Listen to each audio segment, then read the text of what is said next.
Tired of scattered information and endless searching in Microsoft Teams? Let's build a powerful hub site, your team's central command center for streamlined collaboration and information access. First, strategically plan your hub. Define its purpose, target audience, and key information to be shared. Now, navigate to your SharePoint start page within Teams and click Create Site. Choose Communication Site for broad information sharing. Select a template like topic to structure your content effectively. Give your hub site a clear and descriptive name. Configure the privacy settings and click Finish to create your hub site. Next, customize the look and feel to align with your team's branding.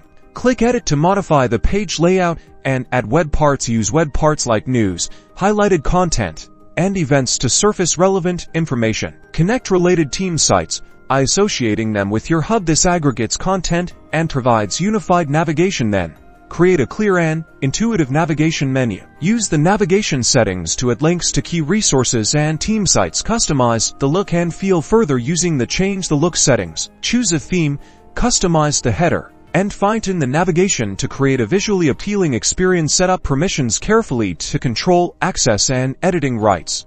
Manage site permissions to ensure only authorized users can modify content regularly. Update content and monitor engagement to keep your hub site dynamic and relevant. Ensure your hub site is mobile responsive for easy access on any device. With these steps, you've created a central hub that streamlines workflows, enhances communication, and strengthens team cohesion.